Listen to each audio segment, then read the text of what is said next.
कर दो बस। तो आज का टॉपिक भी बड़ा प्यारा टॉपिक है और शायद केमिस्ट्री के टॉपिक्स में अभी ठीक है बेटा, एक ऐसा चैप्टर है ये जिससे 2 क्वेश्चन आ जाते हैं। हाँ, केमिकल बॉन्डिंग और आयनिक इक्विलिब्रियम, शायद 2 ही चैप्टर ऐसे हैं केमिस्ट्री में जिससे 2 क्वेश्चन आ जाते हैं। अदरवाइज एक क्वेश्चन तो अमूमन हर चैप्टर से आ जाता है। रिएक्शन मैकेनिज्म भी मान सकते हैं कि कभी कभी 2 क्वेश्चन आ जाते हैं, लेकिन उसकी इंपॉर्टेंस का रीजन ये है कि पूरी ऑर्गेनिक उससे जुड़ी हुई है। इनका ऐसा नहीं है कि इनसे पूरी फिजिकल जुड़ी हो, ऐसा नहीं, लेकिन अकेले में इनमें इतनी दम है कि इनसे 2 क्वेश्चन आ जाते हैं, है ना। हम लोग पढ़ने जा रहे हैं आज बहुत ही प्यारा 11th एनसीईआरटी का चैप्टर है, that is ionic equilibrium.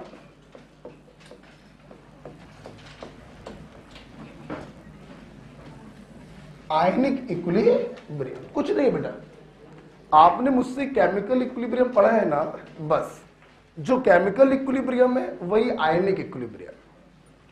Chemical equilibrium में प्रोडक्ट साइड पर भी मॉलिक्यूल होते थे, रिएक्टेंट साइड पर भी मॉलिक्यूल होते थे, उसे हमने नाम दे दिया केमिकल इक्विलिब्रियम। यहां पे क्या होगा, रिएक्टेंट साइड पर तो कोई मॉलिक्यूल होगा, लेकिन प्रोडक्ट साइड पर आयंस होते हैं। क्या होते हैं? तो इस इक्विलिब्रियम को नाम दे दिया गया आयनिक इक्विलिब्रियम, और कुछ नहीं। जैसे वहां पर हम लोग इक्विलिब्रियम कांस्टेंट निकालते थे, केसी, प्रोडक्ट की कंसंट्रेशन अपॉन रिएक्टेंट की कंसंट्रेशन, वैसे यहां पर भी हम लोग इक्विलिब्रियम कांस्टेंट निकालते हैं, प्रोडक्ट की कंसंट्रेशन अपॉन रिएक्टेंट की कंसंट्रेशन। ऑफ कोर्स बस शब्दों की हेराफेरी है। केमिकल इक्विलिब्रियम में हम लोग इक्विलिब्रियम कांस्टेंट को केसी और केपी बोलते थे, यहां पे हम लोग इक्विलिब्रियम कांस्टेंट को आयोनाइजेशन कांस्टेंट बोलते हैं। क्या बोलते हैं? क्या बोलते हैं? मतलब वही है, प्रोडक्ट की कंसंट्रेशन अपॉन रिएक्टेंट की कंसंट्रेशन। केमिकल इक्विलिब्रियम में अल्फा को नाम देते थे डिग्री ऑफ डिसोसिएशन, यहां पे अल्फा को नाम दे देते हैं degree of ionization. Everything is same, बस थोड़ा सा शब्दों की हेराफेरी हो गई है बस। ठीक है, आइए तो एक छोटा सा डिस्कशन हुआ। इसके बाद आयनिक इक्विलिब्रियम चालू करने से पहले, ये चैप्टर का नाम हो गया, डाल लिया होगा आप लोगों ने, हटा रहा है इसको। मैंने क्या किया है बच्चों, सब्सटेंस, कोई भी सब्सटेंस हो on the basis of ionization, on basis of, चाहे आयोनाइजेशन बोलो और चाहे क्या बोलो डिसोसिएशन, कि हमारा जो सब्सटेंस है वो टूट रहा है कि नहीं टूट रहा है। उस बिहार पर हमारे सब्सटेंस बच्चों 2 प्रकार के हैं, एक इलेक्ट्रोलाइट और दूसरा है नॉन इलेक्ट्रोलाइट। अब देखिएगा हम कहां से चैप्टर चालू कर रहे हैं, सब्सटेंस से, और कैसे मैं आयनिक के अंदर घुस जाऊंगा अब पता नहीं चल पाएगा आपको, देखिएगा अभी। ठीक है, तो on the basis of ionization substance को 2 भागों में क्लासिफाई किया है, इलेक्ट्रोलाइट और नॉन इलेक्ट्रोलाइट। इलेक्ट्रोलाइट हम उन्हें कहते हैं जो अपने आयंस में टूट जाते हैं, लिखते रहिएगा, जो आयंस में टूट जाए। जैसे आपको मालूम है एसिड H2SO4 को ले लो, पानी में डालोगे H+ और SO4- में टूट जाएगा। जैसे बेस पानी में डालोगे आयंस में टूट जाएगा, जैसे NaOH को ले लो, Na+OH-। जैसे सॉल्ट ले लो, NaCl ले लो, पानी में डालोगे अपने आयंस में टूट जाएगा। तो इन्हें कहते हैं इलेक्ट्रोलाइट। और नॉन इलेक्ट्रोलाइट जो अपने आयंस में ना टूटे। ओके, एग्जाम्पल के तौर पर शुगर, शक्कर को अगर तुम पानी में घोलोगे तो क्या शक्कर अपने आयंस में टूटती है? नहीं टूटती। तो शक्कर क्या हो गया? Non electrolyte. यूरिया क्या हो गया? Non electrolyte. ठीक है, जैसा कि मैंने अभी 2 मिनट पहले बोला कि आयनिक इक्विलिब्रियम में आयंस के बीच में इक्विलिब्रियम होता है, तो आयंस मिलने भी तो चाहिए। इसका मतलब आज का जो चैप्टर है वो नॉन इलेक्ट्रोलाइट के लिए नहीं है, आज का जो चैप्टर है वो इलेक्ट्रोलाइट के लिए। ठीक है, अच्छा, अब ये जो इलेक्ट्रोलाइट है ये पानी में घोलने पर कितना टूट रहे हैं, means what is the extent of ionization, 100% और लेस देन 100%। उस बिहाफ पर इलेक्ट्रोलाइट फर्दर 2 प्रकार के हैं, स्ट्रॉन्ग इलेक्ट्रोलाइट और वीक इलेक्ट्रोलाइट। स्ट्रॉन्ग इलेक्ट्रोलाइट 100% अपने आयंस में टूट जाते हैं, जबकि वीक इलेक्ट्रोलाइट लेस देन 100% अपने आयंस में टूटते हैं। तो electrolyte are further classified as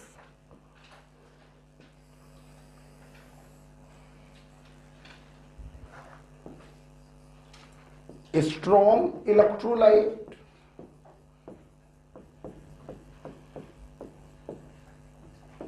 और बेटा वीक इलेक्ट्रोलाइट।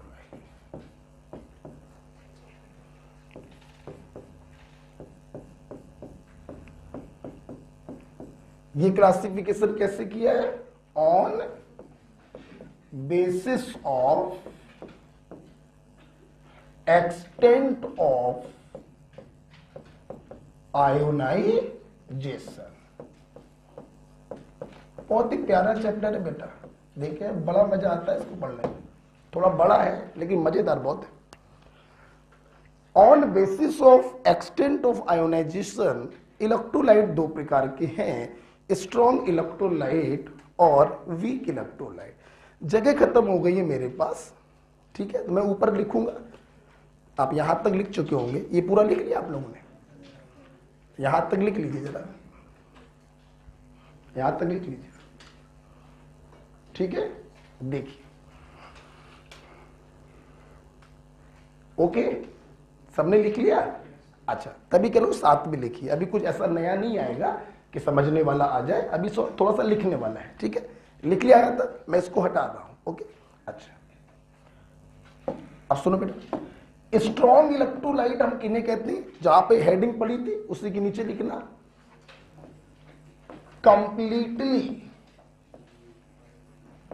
कंप्लीटली आयोनाइज्ड, उसी के नीचे लिखना स्ट्रॉन्ग इलेक्ट्रोलाइट को, ब्रैकेट में बंद कर देना, कंप्लीटली आयोनाइज्ड। कंप्लीटली आयोनाइज्ड का मतलब है कि इनका जो डिग्री ऑफ आयोनाइजेशन होता है वो 100% होता है। क्या होता है बच्चों, परसेंट का जब साइन हटाते हैं तो 100 से डिवाइड करते हैं ना, तो चाहे बोलो अल्फा 100% होता है और चाहे बोलो अल्फा की वैल्यू 1 होती है, बेटा एक ही बात है। वीक इलेक्ट्रोलाइट के नीचे ब्रैकेट में लिखना बेटा पार्शियली आयोनाइज्ड।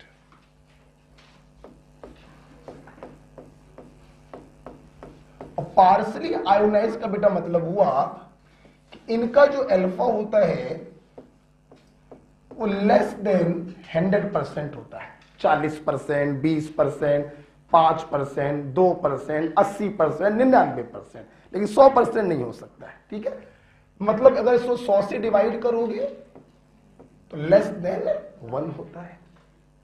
ठीक है, अच्छा देखना बेटा, जैसे माना ये कोई He है, ये कोई स्ट्रॉन्ग इलेक्ट्रोलाइट है और मैंने इसका C मोलर पानी में घोला। किसमें घोला? पानी में घोला। आपको मालूम है पानी का जो डाइलेक्ट्रिक कांस्टेंट होता है वो कैटायन और एनायन के बीच में लगने वाले फोर्स ऑफ अट्रैक्शन को ब्रेक कर देता है। तो चूंकि ये स्ट्रॉन्ग इलेक्ट्रोलाइट है तो ये 100% अपने आयनों में टूट जाता है। बेटा चूंकि ये आयंस पानी में पड़े हुए हैं, देखो हमेशा ध्यान रखना, जब भी कोई आयन पानी में होता है तो उस आयन का हाइड्रेशन जरूर हो जाता है। इसलिए अच्छा तरीका तो ये रहता है कि हम लोग आयन के बगल में जरूर लिखें एक्वस। लेकिन बच्चों हम आज लिख रहे हैं, आज के बाद कभी नहीं लिखेंगे। लेकिन ये अंडरस्टूड है कि अगर कोई चीज पानी में घोली गई है और वो अपने आयनों में टूट रही है तो आयनों का हाइड्रेशन तो सर्दिया होगा ही होगा। एक्चुअली में ये आयंस नहीं होंगे, ये एक्वस आयंस होंगे। ठीक है, सुनते रहिए। हाँ, अब बंद कर दीजिए पेन कॉपी। अब देखिए साहब, देखिए चूंकि बेटा ये स्ट्रॉन्ग इलेक्ट्रोलाइट था तो स्ट्रॉन्ग इलेक्ट्रोलाइट होने के कारण जितना भी तुम डालोगे पूरा का पूरा 100% ये टूट जाएगा और इसका अस्तित्व खत्म हो जाएगा, क्योंकि ये पूरी तरीके से अपने आयंस में टूट गया है, खुद का अस्तित्व खत्म हो गया।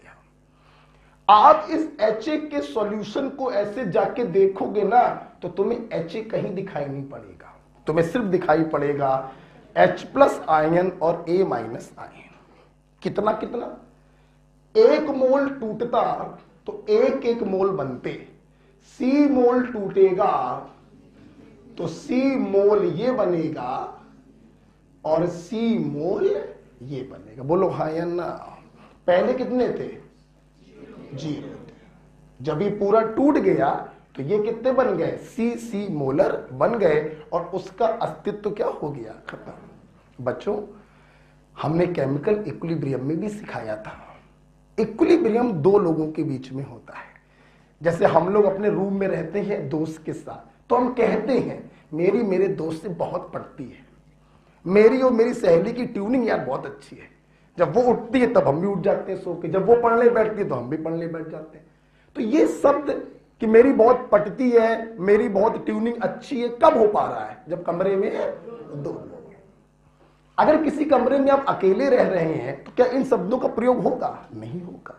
उसी प्रकार से ट्यूनिंग, सामंजस्य या इक्विलिब्रियम तब आता है जब बर्तन में 2 लोग होते हैं।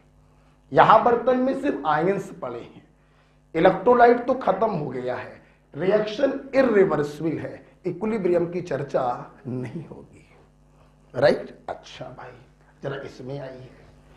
माना, अब की बार माना कि ये जो HA है ये एक वीक इलेक्ट्रोलाइट है, कंपैरेटिव स्टडी करा रहे हैं।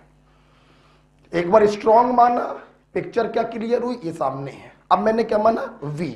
अब ये 100% नहीं टूटेगा। माना ये थोड़ा सा α% टूट गया। कितना टूट गया? अल्फा। जब ये α% अपने आयनों में टूटा तो थोड़ी देर बाद ये आयन भी आपस में कंबाइन करने लगे और वापस से एसिड को बनाने लगे। मतलब इस इलेक्ट्रोलाइट और उसके आयनों के बीच में एक सामंजस्य स्थापित हो गया, एक ट्यूनिंग बैठ गई, बोले तो आयनिक इक्विलिब्रियम स्टेबलाइज्ड हो गया। Is it clear? हमारे बच्चे केमिकल इक्विलिब्रियम से जानते हैं। जब भी कोई इक्विलिब्रियम स्टेबलाइज होता था, पोरवाल सर 2 कंडीशन की बात करते थे, एक T = 0 और एक T = इक्विलिब्रियम। देखिए, चूंकि आयनिक इक्विलिब्रियम स्टेबलाइज हो गया है तो यहां पर भी 2 कंडीशन की बात करी जाएगी, एक T = इक्विलिब्रियम पर और एक T = 0 पर। T = 0 पर इलेक्ट्रोलाइट को पूरा माना जाएगा और आयन को क्या माना जाएगा? 0। इक्विलिब्रियम की कंडीशन हम कैसे बनाते थे? हम लोग इनिशियल कंसंट्रेशन में से कुछ माइनस करते थे। Do you remember? मैं हमेशा X को माइनस करता था, अगर आपको याद हो, जिन बच्चों ने केमिकल इक्विलिब्रियम पढ़ा है। मैंने वहां लिखवाया था X क्या है? रिएक्टेंट के वो मोल जो प्रोडक्ट में टूट गए। सुनते रहिएगा बेटा। क्या आपको याद है मैंने केमिकल इक्विलिब्रियम में आपसे कहा था, अगर क्वेश्चन में अल्फा की वैल्यू दी जाए तो X कैसे निकालते हैं? इनिशियल अमाउंट में अल्फा से मल्टीप्लाई कर देते हैं, अगर आपको याद हो। बेटा केमिकल इक्विलिब्रियम में अल्फा दिया भी जाता है, नहीं भी दिया जाता है, तो हम लोग वहां पे X से क्वेश्चन सॉल्व करते हैं। आयनिक इक्विलिब्रियम के चैप्टर में अल्फा हमेशा दिया जाता है, इसलिए बच्चों यहां पर X की वैल्यू हमेशा होती है Cα। याद आया कुछ? जब अल्फा दिया जाता है तो X बराबर होता है इनिशियल अमाउंट में अल्फा से मल्टीप्लाई कर दो। ठीक है, तो इक्विलिब्रियम पर इसकी कंसंट्रेशन कितनी हो गई? C - Cα। बोलो, अगर कुछ बच्चों को भूल गए हैं तो मैं दोबारा याद करवा दूं। अल्फा बराबर होता है रिएक्टेंट के टूटे मोल बटे रिएक्टेंट के इनिशियल मोल। शायद अब याद आ जाए। और टूटे मोल ही क्या कहलाते हैं? एक्स। तो सोचो बेटा, अगर अल्फा दिया जाए तो एक्स बराबर क्या मिलेगा? Initial mole multiplied by alpha. Initial कितना है? सी। तो C multiplied by alpha is X. अब तो याद आ गया होगा केमिकल इक्विलिब्रियम। अच्छा देखिए, सब सामने देखिए। अब ये आयन कितना बनेंगे? बहुत ही आसान है पता करना। बोलिए नहीं, अब सुनिए। एक मोल खत्म होगा तो एक एक मोल बनेंगे। सी अल्फा खत्म होगा तो ये भी बनेगा सी अल्फा, ये भी बनेगा सी अल्फा मोलर। बोलिए हाँ या ना? बोलिए हाँ या ना? इक्विलिब्रियम पर रिएक्टेंट और प्रोडक्ट की कंसंट्रेशन पता चल गई है। हमें इक्विलिब्रियम कांस्टेंट निकालना है, जिसको इस चैप्टर में नाम दिया जाता है आयोनाइजेशन कांस्टेंट। निकालने का तरीका बच्चों वही होगा, प्रोडक्ट की कंसंट्रेशन अपॉन रिएक्टेंट की कंसंट्रेशन। बोलो हाँ या ना? आइए बच्चों, H प्लस की कंसंट्रेशन सी अल्फा है, A माइनस की कंसंट्रेशन सी अल्फा है, He की कंसंट्रेशन है सी माइनस सी अल्फा। सी को कॉमन ले लिया, 1 माइनस अल्फा। बोलो हाँ या ना? जगह समाप्त हो गई है। ठीक है, ये कंटिन्यू चलेगा, लेकिन अभी नहीं। पेन बंद, अभी कुछ नहीं होगा। हम यहां जरूर लिख रहे हैं, आपका कंटिन्यू चलेगा। तो K बराबर आ गया ये बच्चों, C से C कैंसल हो गया। तो आप लोग देख सकते हैं आपका KI बराबर आ गया C alpha square upon 1 minus alpha. क्या आप लोग सहमत हैं? अच्छा, सुनते रहिए बेटा, सुनते बेटा। केमिकल इक्विलिब्रियम में अल्फा की वैल्यू बहुत बड़ी होती है, 40%, 70%, 30%, 25%, 80%। इसलिए बच्चों केमिकल इक्विलिब्रियम में हम अल्फा की वैल्यू को कभी भी नेग्लेक्ट नहीं कर सकते, उसकी वैल्यू बहुत बड़ी होती है। लेकिन आयनिक इक्विलिब्रियम के इस चैप्टर में बच्चों अल्फा की वैल्यू हमेशा मींस 99.9% हमेशा बहुत छोटी होती है। 2%, 1%, 3%, 10 की पावर -2% बहुत छोटी होती है। इसलिए आयनिक इक्विलिब्रियम के इस चैप्टर में जब जब 1 के साथ अल्फा आएगा, आप अल्फा को हमेशा इग्नोर मारेंगे and this value become equal to C alpha. बोलो हाँ या ना? ऑफ कोर्स, ठीक है, बोलो नहीं, समझ गए कि तुम बड़े ध्यान से देख रहे हो। ठीक है, ओके। तो K बराबर क्या आ गया? C alpha square. अल्फा को 1 के रेस्पेक्ट में क्या कर दिया? इग्नोर। सुनते रहना। बच्चे ने बात पकड़ ली। सर आपने कहा कि 99% अल्फा की वैल्यू छोटी होती है, सर वो 1% क्या है? 99 में इंटरेस्ट नहीं है तुमको 1% में इंटरेस्ट है। सर वो 1% का कौन सा केस है जब अल्फा की वैल्यू को हम इग्नोर नहीं करेंगे? सुन लो, अगर तुम्हें ऑप्शन में दी गई वैल्यू ऐसी दिखाई पड़ जाए जो बहुत क्लोज हो, क्लोज नहीं, बहुत क्लोज हो, तो समझ जाना एग्जामिनर ने अल्फा को इग्नोर नहीं किया है। बस यही है वो 1%। क्लियर? कब अल्फा को इग्नोर नहीं करेंगे? जब ऑप्शन में दी गई वैल्यूज बहुत क्लोज है।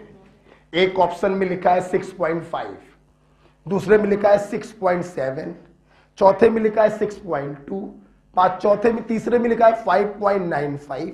तो ये वैल्यू काफी क्लोज आ गई हैं, तो समझ जाना एग्जामिनर ने अल्फा को इग्नोर नहीं कराया है। अदरवाइज बेटा आप सवाल लगा लो इसके 400, तो तुम्हें 4 सवाल नहीं मिलेंगे जिसमें अल्फा की वैल्यू रखी जा रही है। 99% क्वेश्चनों में बच्चों आयनिक इक्विलिब्रियम में हम अल्फा को 1 के रेस्पेक्ट में क्या कर देते हैं, इग्नोर कर देते हैं, क्योंकि यहां पे अल्फा की वैल्यू होती है 1%, 2%, 3%। क्लियर है? अच्छा, अभी बातें और बाकी हैं, लिखिए। ये कहां लिखोगे? इसके नीचे? नहीं, इसके नीचे लिख लो। हाँ, इसके नीचे, ठीक है। अब बिल्कुल आराम से अभी आत्मा के साथ जाएगा आयनिक, देखते चलिए बस आप।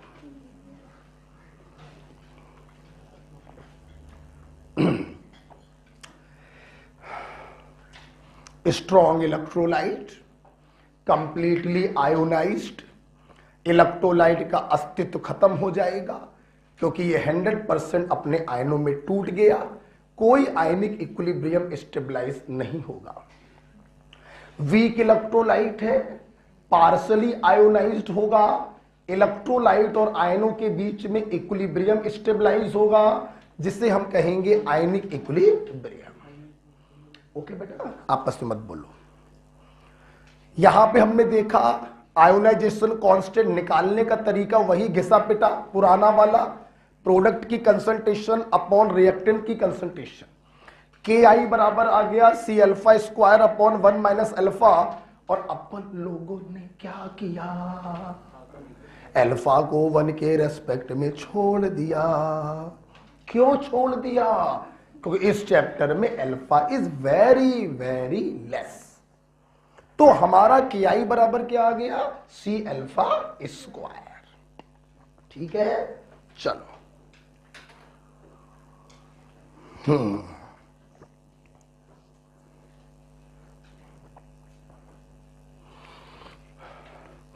बच्चों लिखते लिखते बोलते भी जाओ, है ना बेटा। स्ट्रॉन्ग इलेक्ट्रोलाइट में मैंने HA को कट्टम कट्टा क्यों कर दिया?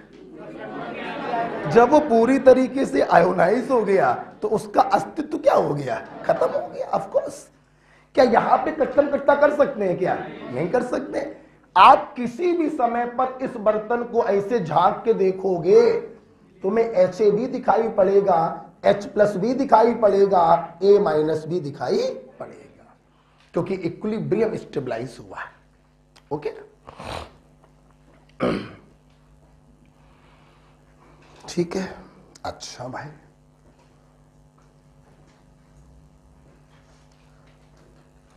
ठीक है बेटा, क्या मैं आगे बढ़ूं? शिखा जी बताइए, पक्का?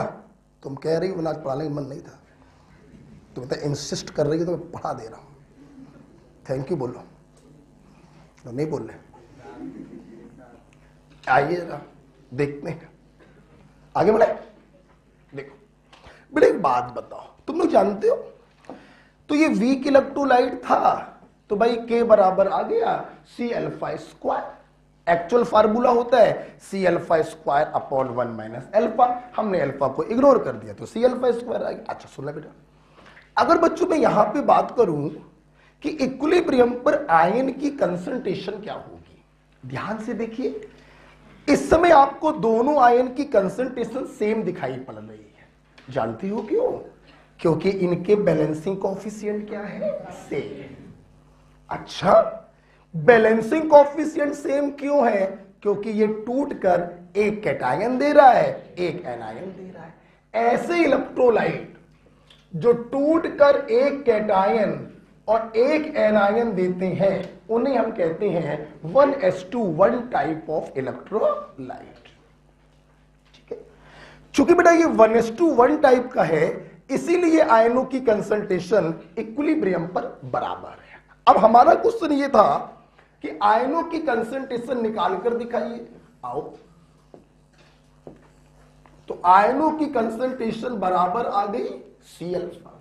क्या आ गई? C alpha. अब सुनो बेटा, अल्फा की जगह पर मैं क्या लिख सकता हूं, के आई अपॉन सी का अंडर रूट। बोलो हाँ या ना? हम यहां समझा दे रहे हैं, यहां पे सीधे रिजल्ट लिखेंगे, जगह नहीं ना मेरे पास। अल्फा की जगह आपने लिख दिया के आई अपॉन सी का अंडर रूट। सब लोग देखना, क्या मैं अल्फा की जगह पर ये लिख सकता हूं? अच्छा, सी को अगर अंदर ले जाओगे तो सी का स्क्वायर हो जाएगा। बोलो, एक सी से एक सी कैंसल, तो आयनों की कंसंट्रेशन बराबर अंडर रूट के आई इंटू सी भी तो बोल सकते हैं। बोलो हाँ या ना? यस। तो चाहे आप बोलो आयन बराबर सी अल्फा और चाहे आप बोलो आयन बराबर अंडर रूट के आई इंटू सी।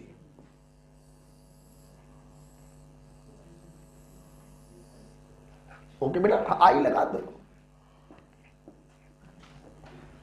ओके बेटा, मैं अपने बच्चों से कहता हूं कि बेटा ये दोनों फार्मूले आपको याद होने चाहिए। और ये दोनों फार्मूले बच्चों कब लगते हैं? जब इलेक्ट्रोलाइट कैसा होता है? 1s2 तो अगर 1s2 टाइप का इलेक्ट्रोलाइट है तो Ki बराबर सी अल्फा स्क्वायर और आयनों की कंसंट्रेशन बराबर सी अल्फा बराबर अंडर रूट के इंटू सी। क्लियर है बेटा? अच्छा भाई सुनना, एक बात मैं आपको और बताना चाहता हूं।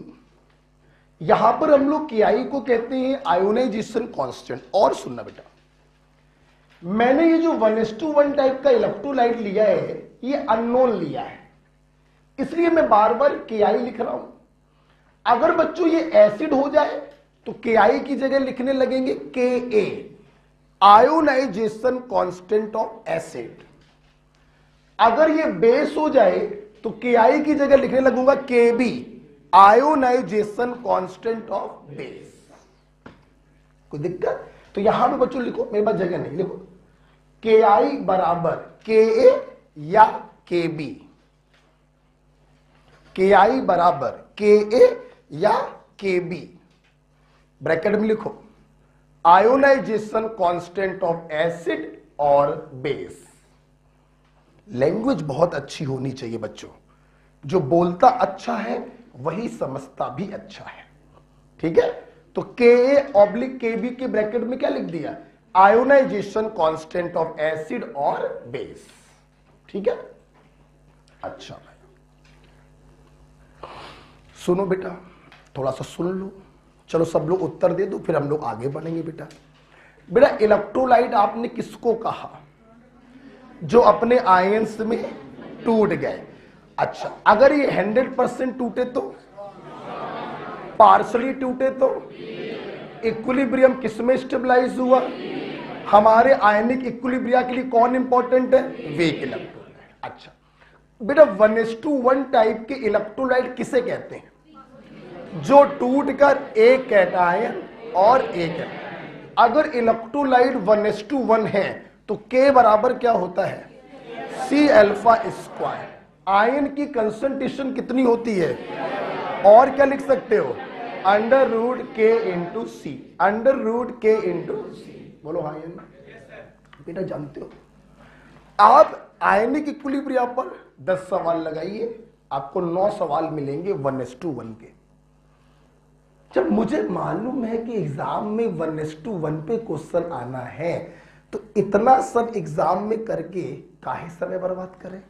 हमने जैसे ही देखा ओहो 1s2 K बराबर सी अल्फा स्क्वायर, आयन की कंसंट्रेशन बराबर सी अल्फा या अंडर रूट के इंटू सी। क्लियर? अच्छा गुरुजी मान लो 1s2 ना हो, 1s2 हो, 1s2 हो, 2s2 हो, तो क्या सवाल छोड़ आएंगे? नहीं छोड़ेंगे नहीं। ये क्या तुमको देखने के लिए पढ़ाया है? अबे 1s2 होगा, उसको आयनों में तोड़ो, C0 C minus C alpha, जितना ये बने उतना यहां लिख देना, कंसंट्रेशन रखना, 1 के रेस्पेक्ट में अल्फा को छोड़ देना, डरने से तुम्हारा आंसर आ जाए। 1s2 का है, आंसर आ गया मान लो तुम्हारा 10 सेकंड में, और 1s2 या 1s2 होगा, आंसर आएगा 40 सेकंड में। बस सवाल छोड़ना थोड़ी ना है। 1s2 में आप इससे बच गए, 1s2 या 1s2 होगा, थोड़ा सा आपको करना पड़ेगा जल्दी जल्दी से। Am I right? बेटा क्लियर हो गया? अच्छा ये पॉइंट क्लियर हो गया। ठीक है भाई। अब बच्चों के मन में एक दूसरा क्वेश्चन आ गया कि सर हम लोग ये तो समझ गए हैं कि स्ट्रॉन्ग इलेक्ट्रोलाइट होगा तो पूरा टूट जाएगा, इक्विलिब्रियम स्टेबलाइज नहीं होगा। वीक इलेक्ट्रोलाइट होगा तो इक्विलिब्रियम स्टेबलाइज होगा, T बराबर 0, T बराबर इक्विलिब्रियम, हम KI को निकाल लेंगे। ठीक सर, सब समझ गए हम लोग। लेकिन ये बताइए हम ये कैसे जानेंगे कि ये स्ट्रॉन्ग है या वीक है, ये कैसे जानेंगे? हाँ आओ आपको सिखाएं। ये हटा दे, क्लियर हो गया सबको? इसको मैं हटा देता हूं, इसका कोई यूज नहीं है। ठीक है, अब देखिए हम क्या कर रहे हैं बच्चों, आपको स्ट्रॉन्ग इलेक्ट्रोलाइट दिखा दे रहे हैं, आप इनको याद कर लो, इनके अलावा जो आ जाए वीक हो जाएगा। जैसे मेरे ख्याल से स्ट्रॉन्ग एसिड तो मैंने आपको बताए हैं, कितने होते हैं? 7। क्या बात, बताएंगे कौन कौन से? पहला बोलो, सुपर एसिड, ना फॉर्मूला FSO3H SbF5। बच्चों लिखते रहना, इसे हम लोग सुपर एसिड या मैजिक एसिड के नाम से जानते हैं। इसे हम लोग सुपर एसिड या मैजिक एसिड के नाम से जानते हैं।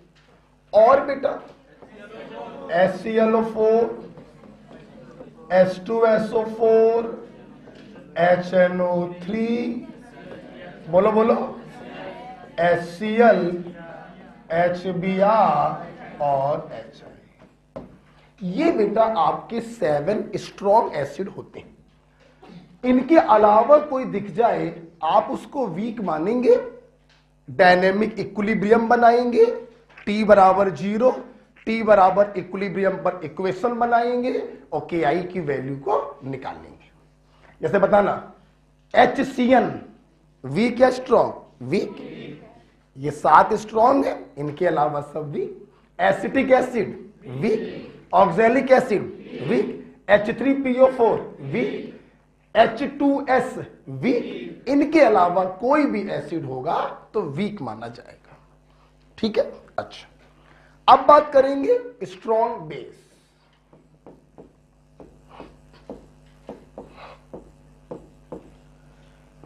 देखो बेटा स्ट्रॉन्ग बेस कौन कौन से होते हैं? Hydroxide of first A and second A except lithium and beryllium.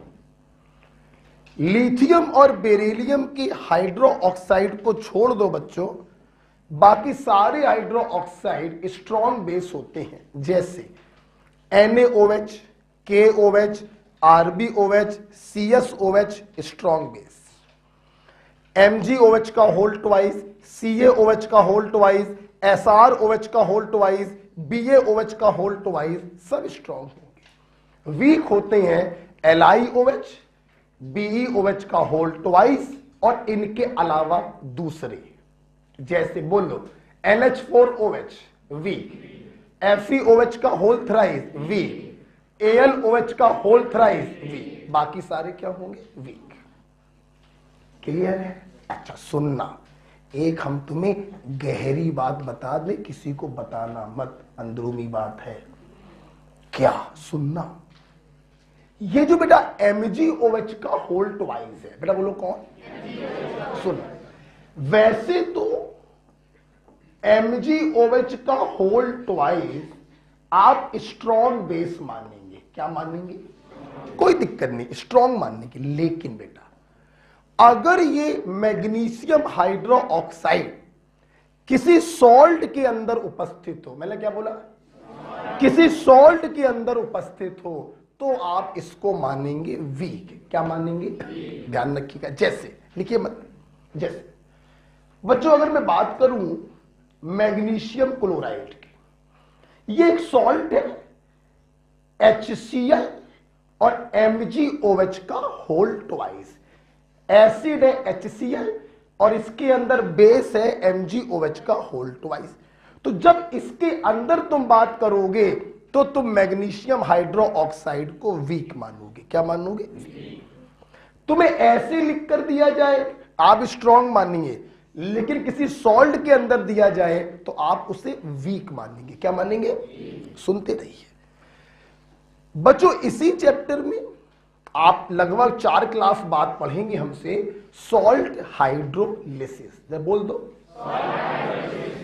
Salt hydrolysis में बच्चे एक पॉइंट होता है, स्ट्रॉन्ग एसिड और स्ट्रॉन्ग बेस से बने सॉल्टों की हाइड्रोलिसिस नहीं होती है। ठीक, जैसे लिखिए आगे का पार्ट है, बस सुनिए। NaCl है, अब NaCl के अंदर बेस कौन सा है? NaOH which is a strong base. Acid कौन सा? HCl which is a, this is the salt of strong base and strong acid, इसलिए इसकी हाइड्रोलिसिस नहीं होगी। ठीक, अब जब सुनना, बात करें MgCl2 की, तो इसके अंदर बेस कौन सा है? MgOH का होल ट्वाइस, और एसिड कौन सा है? तो ये तो स्ट्रॉन्ग है। अब स्ट्रॉन्ग तो ये भी होता है, लेकिन सॉल्ट के अंदर अगर है तो आप इसको क्या मानेंगे? तो आप बताओ इसकी हाइड्रोलिसिस होगी कि नहीं होगी? Because this is the salt of strong acid and weak. हमारा पॉइंट क्लियर हुआ? तो अगर मैग्नीशियम हाइड्रोक्साइड ऐसे बेस दिया गया है आप उसे स्ट्रॉन्ग मानिएगा, लेकिन किसी सॉल्ट के अंदर अगर उपस्थित है तो आप उसे वीक मानेंगे। हाँ या ना? क्लियर हो गया? तो बताओ बेटा, MgCl2 कोई तुमसे पूछे किसका सॉल्ट है तो आप उत्तर देना स्ट्रॉन्ग एसिड वीक बेस का सॉल्ट है। तो बताओ इसकी हाइड्रोलिसिस होगी? बिल्कुल होगी। कुछ क्लियर हुआ? अच्छा, तो बेटा ध्यान रखिएगा, आप लोग एक काम ये कर लो कि MgOH के होल ट्वाइस पर आप स्टार लगा लेना कि पोरवाल सर ने इसके बारे में कुछ बताया था। बस स्टार लगा लो, जब भी रिवाइज करोगे याद आ जाएगा सर ने क्या बताया था। ठीक है, अब बेटा हम लोग लास्ट आते हैं सॉल्ट में। देखो जरा, एसिड हो गया, बेस हो गया, MgOH के होल ट्वाइस का फंडा समझ में आ गया।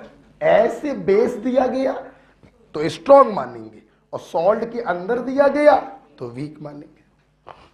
ठीक है, अच्छा अब आइए बच्चों सॉल्ट में। देखो सॉल्ट में मैं आपको सिर्फ 2 बातें बताऊंगा, ज्यादा अंदर नहीं घुसेंगे। बात नंबर 1, सॉल्ट आपका स्ट्रॉन्ग है या वीक है ये क्वेश्चन की लैंग्वेज से हम डिसाइड करते हैं। जैसे 0.1 मोलर एक सॉल्ट है AB, जिसको मैंने पानी में घोला है और ये अपने आयनों में टूट गया। एग्जामिनर ने कहीं पर भी अल्फा को मेंशन नहीं किया, तो हम इस सॉल्ट को स्ट्रॉन्ग इलेक्ट्रोलाइट मानेंगे और 100% आयनों में तोड़ देंगे। लेकिन यही अगर लिखा होता एक सॉल्ट है 0.1 molar AB which get 80% dissociated, तो एग्जामिनर ने अल्फा की वैल्यू 80% दे दी है, लेस देन 100% दी है, आप इस सॉल्ट को वीक इलेक्ट्रोलाइट मानेंगे, रिवर्सिबल का साइन लगाकर इक्वेशन बनाएंगे। बोलो हाँ या ना? तो पहला पॉइंट हो गया क्वेश्चन को देखकर। दूसरा पॉइंट देखिए बेटा, सॉल्ट भी 2 प्रकार के होते हैं। एक होते हैं बच्चों हाईली सॉल्युबल सॉल्ट, जैसे फर्स्ट ए और सेकंड ए के जो हैलाइड होते हैं ये वाटर में सॉल्युबल होते हैं, नमक को पानी में डालो दन से घुल जाता है। और दूसरे होते हैं स्प्रैंगली सॉल्युबल सॉल्ट, जो वाटर में बहुत ही जरा सा डिसॉल्व होते हैं, ना के बराबर डिसॉल्व होते हैं। तो बच्चों अगर हाईली सॉल्युबल सॉल्ट है तो उसे ऐसे स्ट्रॉन्ग इलेक्ट्रोलाइट ट्रीट करते हैं, और अगर स्प्रैंगली सॉल्युबल सॉल्ट है तो उसे वीक इलेक्ट्रोलाइट की तरह ट्रीट करते हैं। ओके, तो यहां पे बस मैं ये बताना चाहूंगा, अगर हाईली सॉल्युबल सॉल्ट है बच्चों तो उसे हम लोग ट्रीट करते हैं स्ट्रॉन्ग इलेक्ट्रोलाइट। जैसे आपका नमक ले लो, CaCl2 ले लो, एटसेट्रा। ज्यादा नहीं घुसना इसके अंदर, अगर हमारा सॉल्ट स्प्रैंगली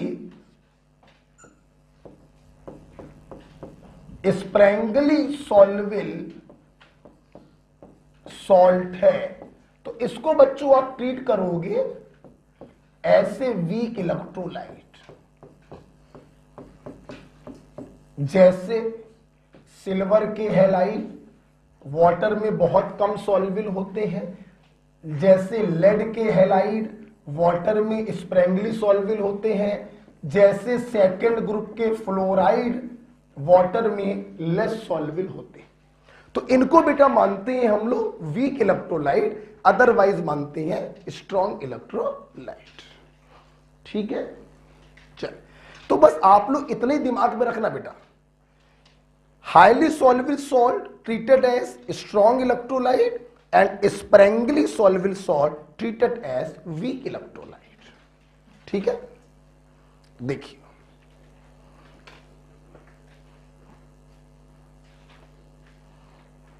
आराम से लिखिए जरा।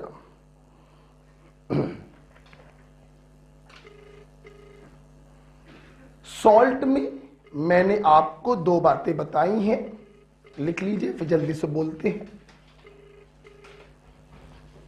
मैं एसी ऑन करूं, गर्मी लग रही है।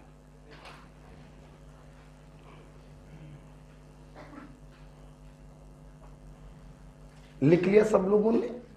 पक्का? चल अब तुम लोग की स्ट्रॉन्ग और वीक की विडंबना खत्म हो गई। ये रहे आपके सामने स्ट्रॉन्ग, इनके अलावा जो हो वीक। मैं बस आपसे दो स्पेशल पॉइंट पूछना चाहूंगा। मैग्नीशियम हाइड्रोक्साइड क्या है? Strong base. वीक कब मानोगे? जब सॉल्ट के अंदर होगा। बच्चों सॉल्ट में मैंने दो तरीके बताए, एक तो क्वेश्चन को देख के अंदाजा लगाएंगे कि स्ट्रॉन्ग होगा या वीक, और दूसरा मैंने बताया highly soluble salt are strong electrolyte and sparingly soluble salt are weak electrolyte. Okay बच्चों बोलेंगे अगर 1:1 टाइप का वीक इलेक्ट्रोलाइट है तो इक्विलिब्रियम कांस्टेंट, जिसे आयोनाइजेशन कांस्टेंट कहते हैं, बराबर क्या होगा? C⁴/1 - बोला करो पूरा, फिर बाद में ये अंडरस्टूड है कि 1 के रेस्पेक्ट में अल्फा को छोड़ देंगे। अच्छा बच्चों आयनों की कंसंट्रेशन क्या होगी? या तो बोलो C⁴ या फिर बोलो √KI/C। अच्छा बेटा अगर आपको 1:2 या 1:3 टाइप के सवाल दे दिए जाए तो क्या छोड़ के आओगे सवाल? अपना तोड़ेंगे, इक्विलिब्रियम पर इक्वेशन बनाएंगे, KI का फार्मूला लिखेंगे, कंसंट्रेशन रखेंगे, काटा पीटी करेंगे, अपना आंसर आ जाएगा। बोलिए हाँ या ना? चलिए जो कुछ भी आप लोगों ने हमसे पढ़ा है आइए उस पर छोटे छोटे एक सवाल कर लिया जाए। तैयार है सब लोग? सब लोग तैयार है? चलिए एक क्वेश्चन करते हैं छोटा सा। आइए मैं करूंगा, आपसे देखिए लिखेंगे। Calculate H+ ion concentration and degree of ionization, बोले तो alpha, in 0.1 molar HCl solution, bracket में Ka बराबर 10⁻⁻⁵। ठीक है चलो पेन पर पहले गेट जरा बंद कर दो, पीछे खुला हुआ है, हवा आ रही। क्या देखो छोटा सा बिल्कुल सवाल दिया अपने जैसा, ठीक है देखना। पहले मुझे आप ये बता दीजिए कि आपको जो वीक इलेक्ट्रोलाइट दिया है ये 1:1 है या नहीं है? कैसे पहचानना? एक कैटायन दे रहा है, एक एनायन दे रहा है, ये 1:1 टाइप का इलेक्ट्रोलाइट है। बच्चों क्लियर हो गया? अच्छा सुनना, तुमने ये कैसे पहचाना कि ये वीक एसिड है? अपने स्ट्रॉन्ग एसिड कितने हैं, उसके अलावा सब। एक तुम्हें अंदर की बात और बता दें, कहो तो बता दें, कान लाओ बता दें। सुनना, हम कितने लोग के पास आएंगे, मैं थक जाएंगे, इतना नहीं कर पाएंगे बेटा। मैं बात बताओ, अगर बेटा ये ना भी लिखा होता, आप जानते हो बच्चों, आयोनाइजेशन कांस्टेंट की अगर वैल्यू दी गई है तो ये अंडरस्टूड होता है कि वो इलेक्ट्रोलाइट वीक है। क्योंकि स्ट्रॉन्ग एसिडों के लिए, अभी मैं लिखवाऊंगा थोड़ी देर बाद, स्ट्रॉन्ग एसिड या स्ट्रॉन्ग बेस या स्ट्रॉन्ग सॉल्ट के लिए आयोनाइजेशन कांस्टेंट की चर्चा नहीं करी जाती। आयोनाइजेशन कांस्टेंट अगर किसी का दिया गया है तो 1,00,000% वो इलेक्ट्रोलाइट वीक है। क्लियर? चलो आगे बढ़ते हैं। चलो कायबे काका पूछा गया है, H+ आयन की कंसंट्रेशन पूछी गई है और अल्फा की वैल्यू पूछी गई है। दो कॉली का सवाल, आ जाओ पहले निकालते हैं H+ आयन की कंसंट्रेशन। बच्चों हमारे पास दो फार्मूले होते हैं, एक होता है C∝, एक होता है √K इंटू, कौन सा लगाओगे?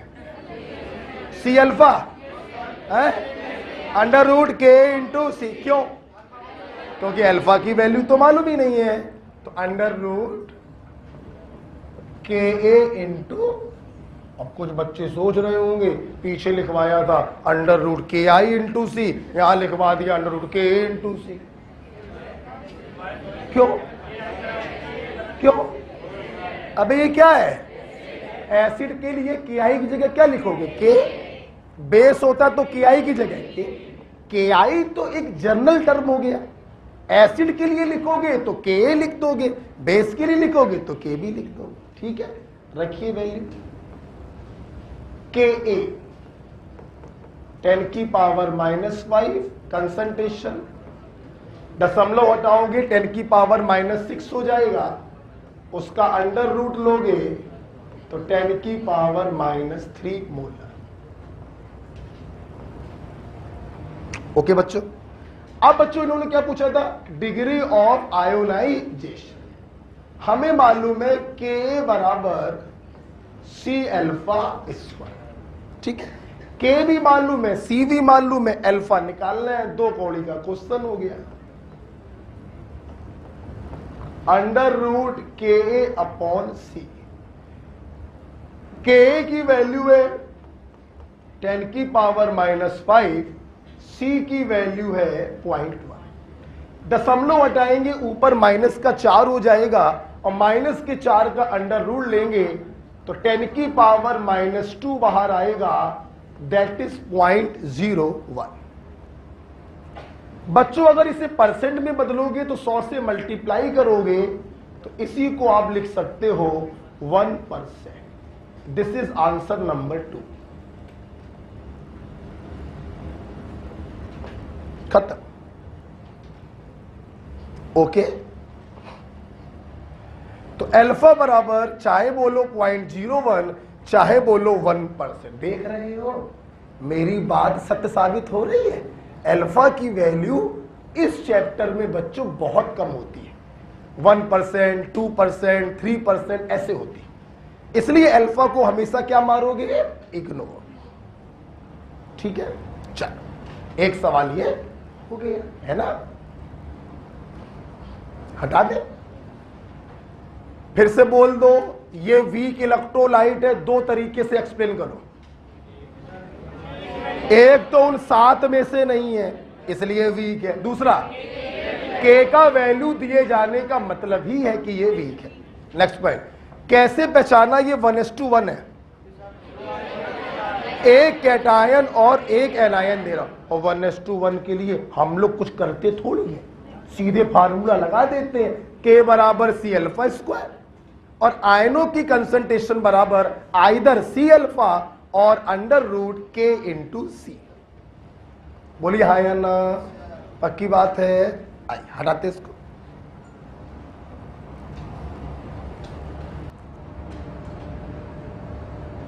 देखो तो हम लोगों ने आज जो पढ़ा, एक बार फिर से सब लोग बोलेंगे, अपन का जो पूरा खेल है वो इलेक्ट्रोलाइट का है। इलेक्ट्रोलाइट दो प्रकार के, स्ट्रॉन्ग और वीक। स्ट्रॉन्ग इलेक्ट्रोलाइट अपने काम की नहीं है क्योंकि वो 100% आयोनाइज हो जाते हैं। अपने काम की होती है वीक इलेक्ट्रोलाइट जो पार्शियली आयोनाइज होते हैं और आयनों के बीच में एक इक्विलिब्रियम स्टेबलाइज होता है जिसे हम आयनिक इक्विलिब्रियम कहते हैं। अगर इलेक्ट्रोलाइट 1:1 टाइप का है तो कुछ भी करने की जरूरत नहीं है, K बराबर C अल्फा स्क्वायर और आयन की कंसंट्रेशन बराबर C अल्फा बराबर √K इंटू C। सवाल ये उठा, हम पहचानेंगे कैसे ये वीक होगा या स्ट्रॉन्ग होगा? तो स्ट्रॉन्ग हमने आपको याद करवा दिए, उनके अलावा जो भी होंगे वो वीक हो। एक सवाल बच्चों मैंने आपको करवा दिया, वो आपको क्लियर हो गया होगा, ठीक है। अब हम लोग थोड़ा सा आगे बढ़ने जा रहे हैं। पेन कॉपी बंद, फिर सामने देखेंगे, फिर सामने देखेंगे। देखिए अगेन आराम से यूजिंग K बराबर C अल्फा स्क्वायर। अगर A लगा दिया है तो इसका मतलब आयोनाइजेशन कांस्टेंट ऑफ एसिड हो गया। आप I भी लगा सकते हो। यहां से बेटा अल्फा K तो बेटा एक कांस्टेंट होता है, जितने भी कांस्टेंट है they all are temperature dependent only. Okay, ये कांस्टेंट है तो मैं अल्फा की जगह पे लिख सकता हूं कि alpha is inversely proportional to √ of concentration. बोलो हाँ या ना, लिख सकता हूं।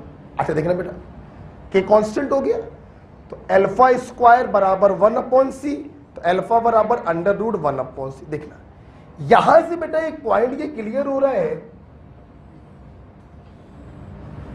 अगर किसी वीक इलेक्ट्रोलाइट का तुम कंसंट्रेशन कम करो तो उसके अल्फा की वैल्यू बढ़ जाएगी।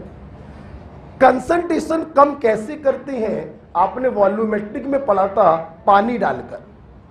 इसे कहते हैं डाइल्यूशन। क्या कहते हैं? मतलब अगर किसी वीक इलेक्ट्रोलाइट का आप डाइल्यूशन करेंगे, आप उसमें पानी डालेंगे तो उसकी कंसंट्रेशन कम हो जाएगी, और कंसंट्रेशन अगर कम हो जाएगी तो उसका डिग्री ऑफ डिसोसिएशन बढ़ जाएगी। मतलब वो अपने आयनों में और ज्यादा डिसोसिएट होने लगेगा, मतलब फॉरवर्ड प्रोसेस तेज हो जाएगा। तो यहां से ये पॉइंट क्लियर हो रहा है, जैसे जैसे पानी डालते जाओगे कंसंट्रेशन कम होती जाएगी, अल्फा की वैल्यू बढ़ती जाएगी। क्लियर हो गया? आप इस चीज को और सॉल्व कर सकते हैं ऐसे, कंसंट्रेशन बराबर होता है मोल्स अपॉन वॉल्यूम। बोलो हाँ या ना।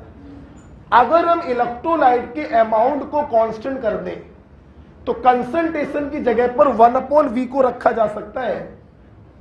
तो अगर आप यहां पर 1/v को रखेंगे तो v चला जाएगा। मतलब एक डायरेक्ट रिलेशन ये भी निकल कर आता है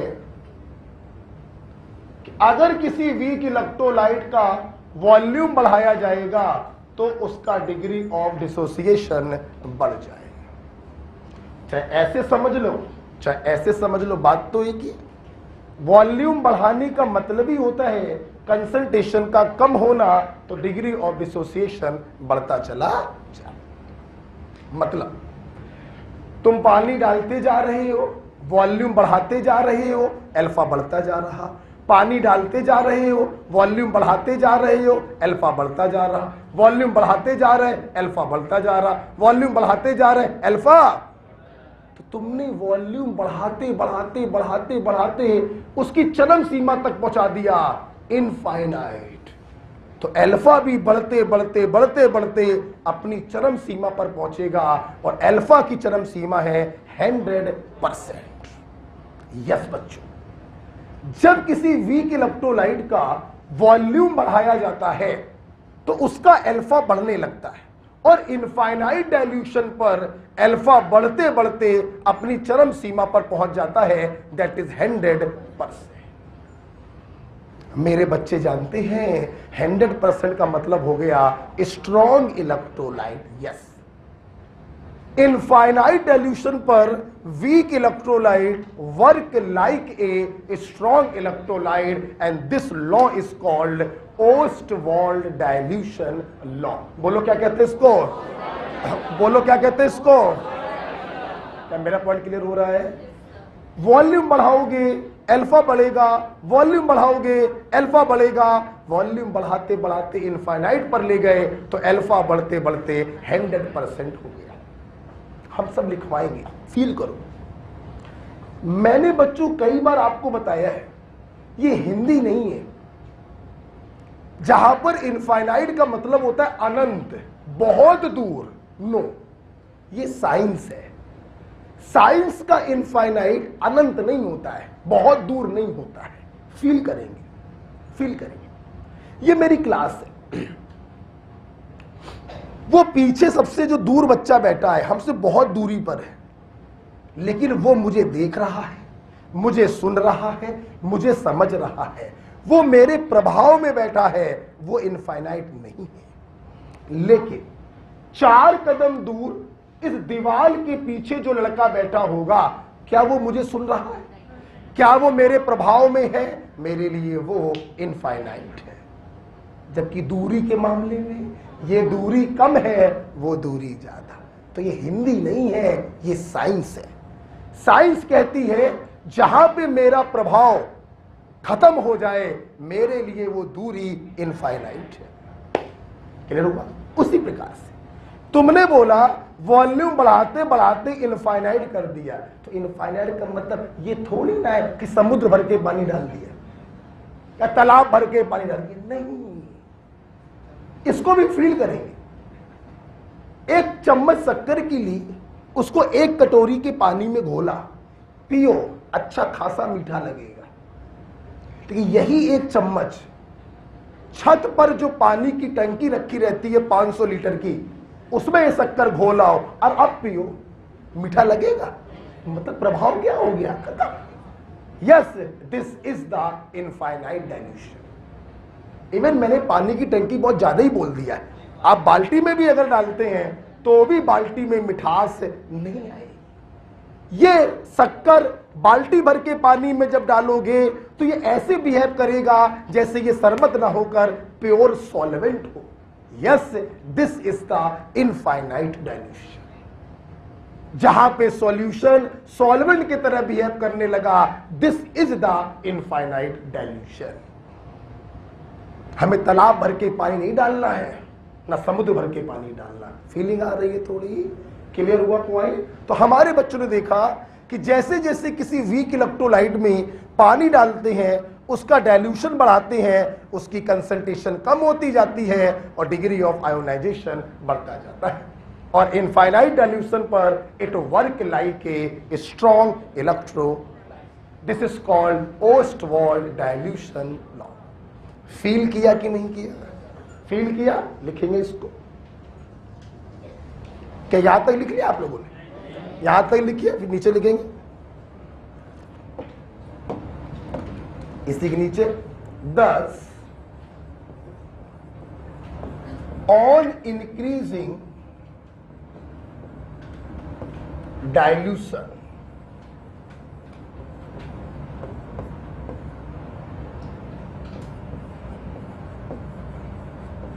degree of ionization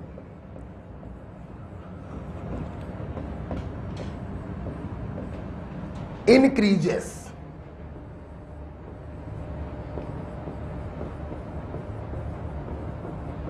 And at infinite dilution, it becomes 100%. Implies weak electrolyte work as a strong electrolyte.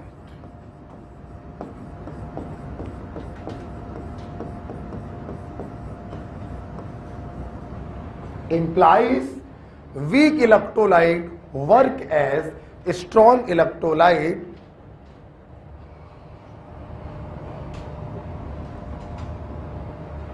और जहां पे ये सेंटेंस खत्म होगा उस सेंटेंस के आगे आप लिखेंगे, क्या लिखोगे?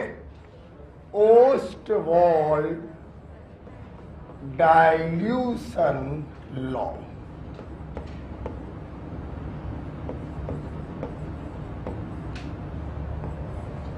Ostwald dilution law.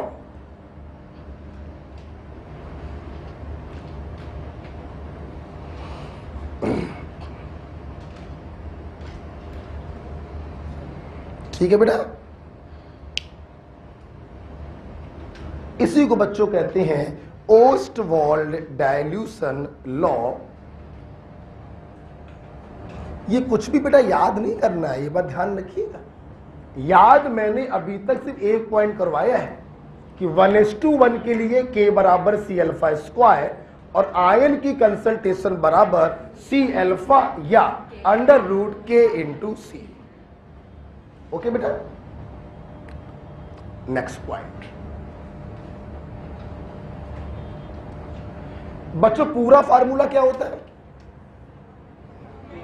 C alpha square upon 1 minus, तुम लोगों ने 1 के रेस्पेक्ट में अल्फा को इग्नोर कर दिया है। ठीक है, इतना पॉइंट क्लियर हो गया। अच्छा, जब मैं ओस्टवाल्ड डाइल्यूशन लॉ को इस प्रकार से पढ़ा देता हूं तो यहीं पर मैं एक अगला पॉइंट लिखवाना चाहूंगा, इसको हटाऊंगा। आप लोगों ने एक चीज फील किया, कोई हेडिंग नहीं पड़ी, चालू हुआ था खेल सब्सटेंस से।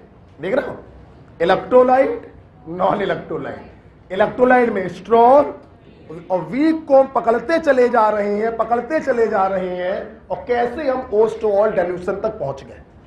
कोई हेडिंग सेडिंग बीच में नहीं आई।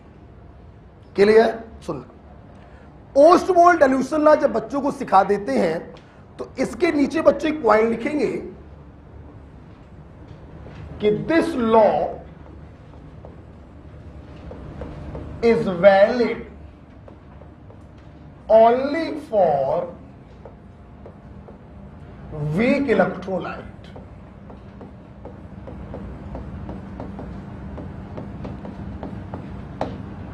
This law is valid only for weak electrolyte. ये स्ट्रॉन्ग पे नहीं लगता। क्यों नहीं लगता? अबे स्ट्रॉन्ग में तो कोई इक्विलिब्रियम ही नहीं होता, और जब कोई इक्विलिब्रियम ही नहीं है तो वहां पे डाइल्यूशन लॉ काहे बात कर। ये तो हो गया वर्बली। अब मैं इस पॉइंट को वर्बली नहीं मैथमेटिकली एक्सप्लेन करना चाहूंगा। वर्बली तो हो गया, स्ट्रॉन्ग इलेक्ट्रोलाइट में इक्विलिब्रियम ही नहीं है, और जब इक्विलिब्रियम ही नहीं होगा तो काहे बात का के, काहे बात का ओस्टवाल्ड डाइल्यूशन लॉ। अब मैं इसी चीज को मैथमेटिकली एक्सप्लेन करूंगा। देखिएगा, मैथमेटिकली आप लोगों ने अभी अभी पढ़ा K बराबर C alpha square upon 1 minus alpha for 1:2। बच्चे सोच रहे होंगे गुरुजी आपकी बार आपने पूरा फार्मूला लिख दिया, क्या चक्कर है? चक्कर क्या है बे? तुमने स्ट्रॉन्ग इलेक्ट्रोलाइट को ध्यान में रख के लिखा है फार्मूला। तो स्ट्रॉन्ग के लिए अल्फा की वैल्यू क्या होती है? 1। क्या उसको 1 के रेस्पेक्ट में छोड़ दोगे क्या? नहीं, इसलिए पूरा लिखा। आप देख लो, स्ट्रॉन्ग इलेक्ट्रोलाइट के लिए अल्फा की वैल्यू क्या होती है? 1। 1 में से 1 गया और समथिंग अपॉन 0। कहने का मतलब, अगर ये फार्मूला स्ट्रॉन्ग इलेक्ट्रोलाइट पे लगाया जिसके लिए अल्फा की वैल्यू 1 होती है, के की वैल्यू आएगी इनफाइनाइट, जो कभी भी पॉसिबल नहीं। मैंने मैथमेटिकली भी प्रूफ किया कि अगर ये फार्मूला, ये ओस्टवाल्ड डाइल्यूशन लॉ आपने स्ट्रॉन्ग इलेक्ट्रोलाइट पर लगाया तो अल्फा की जगह रखना पड़ेगा 1 और something upon 1 equal to infinite, जो संभव है नहीं। Yes, for strong electrolyte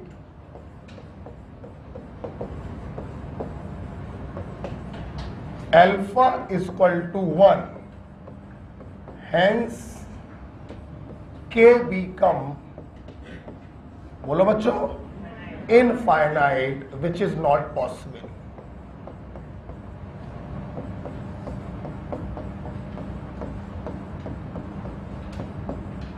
yes बेटा, यही रीजन होता है कि स्ट्रॉन्ग इलेक्ट्रोलाइट पर हम कभी भी नहीं लगा सकते हैं ओस्टवाल्ड डाइल्यूशन लॉ। ठीक है,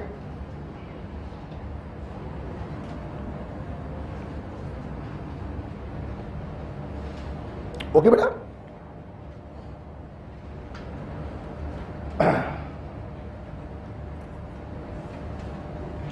क्लियर हो गया पॉइंट सबको? चल आगे बढ़े बच्चों।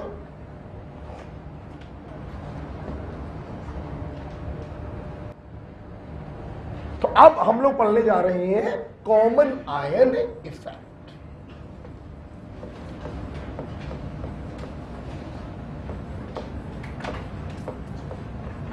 देखिए, कुछ लोग इसको लास्ट में पढ़ाते हैं, लेकिन इसको बच्चों पहले पढ़ना चाहिए।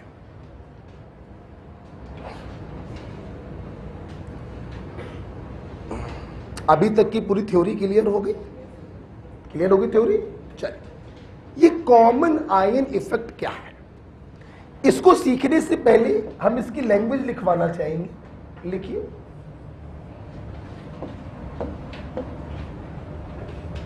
Degree of ionization of a weak electrolyte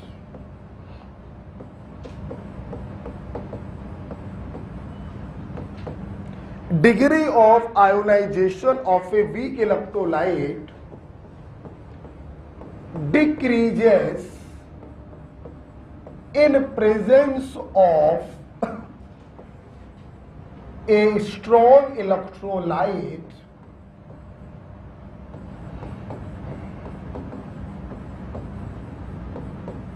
having a common ion। Common ion को आज के बाद में Ci लिखा करूंगा।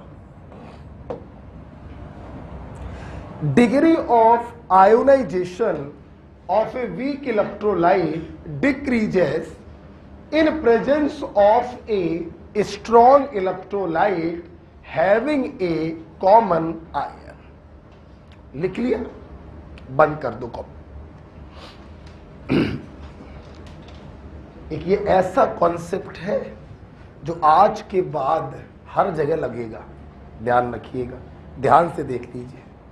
जगह मेरे पास कम पड़ेगी, मैं इसको हटाना चाहूंगा। हटा दो। देखिए, चलिए सामने देखिए, हमारे पास बच्चों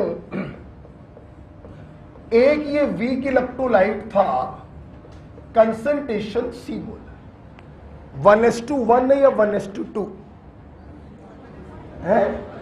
1:1, CH3COO माइनस H प्लस 1:1। ये बेटा टूटेगा अपने आयंस में। सिर्फ देखते चलिए, पेन कॉपी बंद रखिए, बहुत प्यारा कॉन्सेप्ट पढ़ रहे हैं। इसमें से C अल्फा को माइनस कर दिया तो C माइनस C अल्फा, ये कितना C अल्फा, ये कितना, देखना। कुछ समय पश्चात इन दोनों के बीच में एक डायनेमिक इक्विलिब्रियम स्टेबलाइज हो गया। ना अब इसका कंसंट्रेशन घटेगा, ना अब इसका कंसंट्रेशन बढ़ेगा, क्योंकि दोनों के बीच में डायनेमिक इक्विलिब्रियम आ चुका है। दोनों सुखी जीवन जी रहे थे, ये दोनों सुखी जीवन जी रहे थे बर्तन के अंदर। ना ये घटेगा ना ये बढ़ेगा, कोई प्रॉब्लम नहीं। मोस्ट स्टेबल स्टेट में ये रखे हुए हैं, कोई प्रॉब्लम नहीं, इक्विलिब्रियम आ चुका है। ओके, पोरवाल सर गए, खुरपेची आदमी गए और जाके ऊपर से एक कटोरी भर के सोडियम एसीटेट डाल रहे हैं, बिल्कुल आवाज नहीं। माना कटोरी में इसकी कंसंट्रेशन थी C'। जब मैंने इसी बर्तन में एक स्ट्रॉन्ग इलेक्ट्रोलाइट को डाला, फर्स्ट एक के सॉल्ट हमेशा स्ट्रॉन्ग ही होते हैं यार, 100% टूट जाते हैं। जैसे तुमने इसको बर्तन में डाला, ये 100% अपने आयनों में बच्चों टूट गया और इसका अस्तित्व क्या हो गया? अस्तित्व खत्म। हम यही तो पढ़ाते हैं, ऐसे तो पढ़ाते हैं, अस्तित्व खत्म। पूरा का पूरा अपने आयनों में टूट गया। 1 मोल टूटता तो 1 मोल बनता, C' टूटेगा तो C' मोलर और C' मोलर बनेगा। आप देखते होंगे मैं वीक इलेक्ट्रोलाइट में कभी कट्टम कट्टा नहीं करता हूं, स्ट्रॉन्ग में तुरंत काटता हूं। ठीक, अब सुनना। जैसे तुमने इस स्ट्रॉन्ग इलेक्ट्रोलाइट को, जिसके के पास एक आयन ऐसा है जो वीक इलेक्ट्रोलाइट के आयन से कॉमन है, जैसे तुमने इसको उसी बर्तन में डाला, आप देखिए एसीटेट आयन की कंसंट्रेशन जो पहले C अल्फा थी, अब वो बढ़कर C अल्फा प्लस C' हो गई। बोलो हाँ या ना? हो गई। मतलब बच्चों इस एसीटेट आयन की कंसंट्रेशन एकदम से बढ़ गई। मेरे भाई, वीक इलेक्ट्रोलाइट के टूटने से 1000-2000 आयन्स मिलते हैं, स्ट्रॉन्ग इलेक्ट्रोलाइट के टूटने से करोड़ों में आयन्स मिलते हैं, और करोड़ों के सामने 1000-2000 की कोई औकात नहीं होती। ओके, तो आप देखिए जो इक्विलिब्रियम 1000-2000 आयनों से स्टेबलाइज था, उसकी कंसंट्रेशन अचानक से करोड़ों में पहुंच गई। एसीटेट आयन एकदम से छलांग मारी, एकदम से बढ़ गया। जैसे ही एकदम से बढ़ा, इक्विलिब्रियम डिस्टर्ब हो गया, भड़बड़ाने लगा। ये क्या कर दिया सर आपने?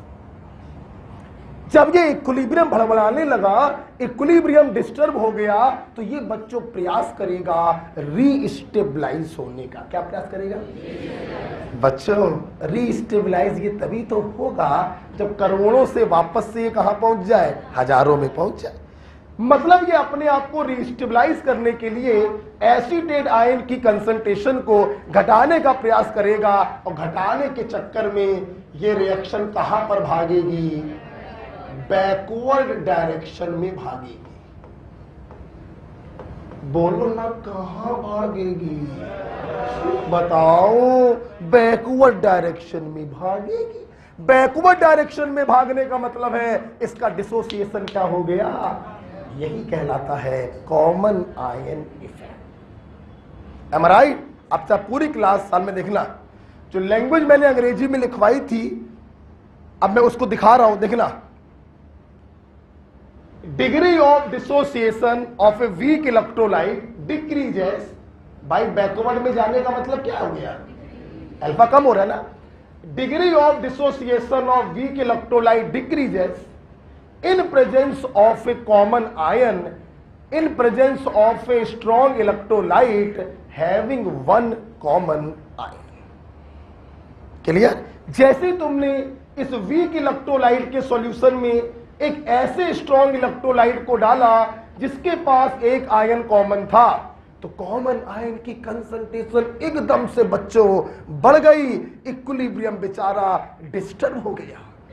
अपने आप को रीस्टेबलाइज करने के कारण वो बैकवर्ड में भागेगा, मतलब उसका अल्फा क्या हो गया? कम हो गया। यही कहलाता है कॉमन आयन इफेक्ट। बोलो हाँ या ना? क्लियर हुई? पूरी पिक्चर क्लियर हुई? इसको लिख लीजिए। फिर जो चीज मैंने समझाई है, प्लीज एक बार और देखो, एक बार और देखो, एक बार और देखो। मैंने क्या समझाया? मैंने समझाया स्ट्रॉन्ग इलेक्ट्रोलाइट को डालोगे, कॉमन आयन झेल के मिलेगा, कॉमन आयन की कंसंट्रेशन अचानक से बढ़ जाएगी, इक्विलिब्रियम डिस्टर्ब हो जाएगा, रीस्टेबलाइज करने के लिए बैकवर्ड में भागेगा, मतलब इसका डिसोसिएशन कम। यही समझाया। आप इसको लिख लो, इस समझाने वाली चीज को भी मैं लिख पाऊंगा। ठीक है, आप ये लिखो। यही होता है बच्चों कॉमन आयन इफेक्ट। ऐसे पढ़िएगा कि घर पे जाके अगर तुम्हारा दोस्त तुमसे पूछ ले तो उसको पढ़ा सको। क्रिस्टल क्लियर पिक्चर होनी चाहिए।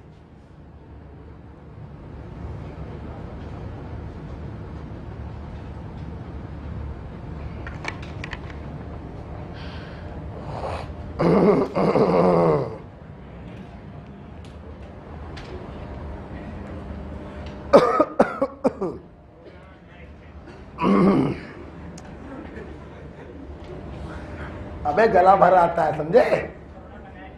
पढ़ाए पढ़ाए।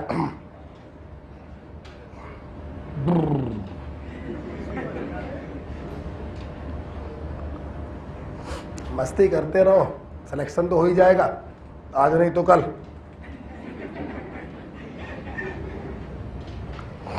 ठीक है मेरे भाई?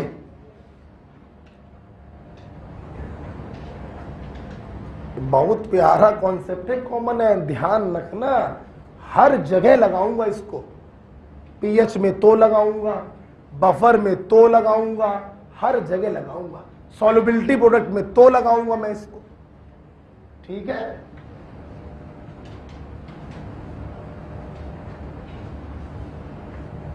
ठीक। तो बच्चों ये जो मैंने यहां पे आपको सिखाया है, क्या मैं इसको लैंग्वेज के रूप में लिखवा दूं? लिखवाओ?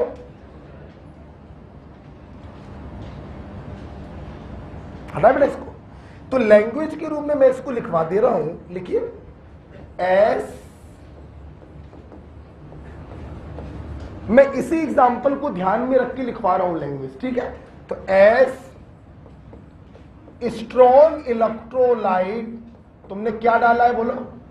CH3 COO। मैं इसी एग्जाम्पल को ध्यान में रख के लिखवा रहा हूं ताकि भविष्य में कभी रिवाइज करोगे तो बिल्कुल क्लियर हो जाएगा। As strong electrolyte added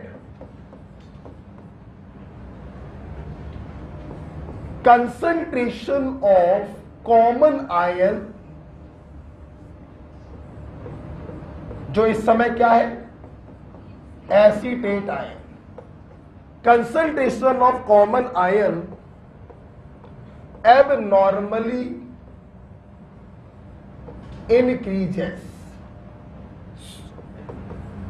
hence equilibrium disturbed। Clear हो रहा है पॉइंट? hence equilibrium क्या हो गया? डिस्टर्ब। so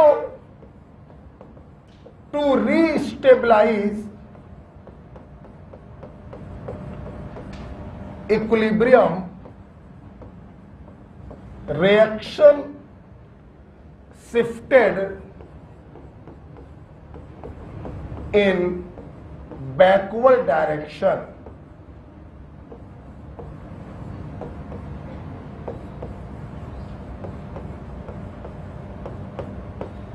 hence alpha बोलो डिक्रीज। जो कहानी मैंने आपको सुनाई उस कहानी को लैंग्वेज के रूप में मैंने लिखवा दिया।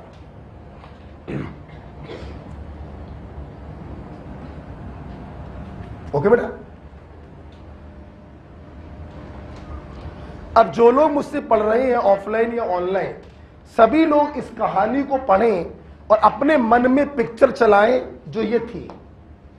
इस पिक्चर को अपने मन में चलाना है, उस सेंटेंस को पढ़ के चलाओ। बोलो, फील करो। एस पढ़े, strong electrolyte added, concentration of common ion एकदम से बढ़ गया, इक्विलिब्रियम रीस्टेबलाइज होने के लिए कहां भागेगा? अब बैकवर्ड में भागने का मतलब है अल्फा क्या हो गया? बोलो बच्चों हाँ या ना? बड़ा क्लियर हो गया? अच्छा बेटा, जब ये कॉमन आयन मैं अपने बच्चों को समझा देता हूं तो यहां पर मैं एक निष्कर्ष लिखवाता हूं। लिखिए, देखिए 10 ड्यू टू कॉमन आयन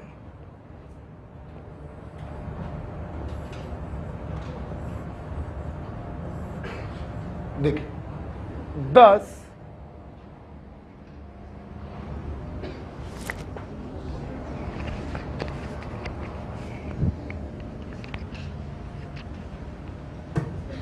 उसको बुलाना जरा,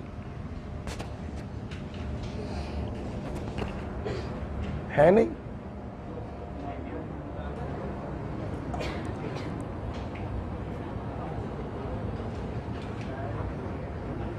चुपचाप रिवाइज करिए, बिल्कुल हिलना डुलना बंद, पूरा चैप्टर रिवाइज करिए। अरे यार अंकित यार कम से कम रखा तो करो यार, वो खत्म हो गया सेल।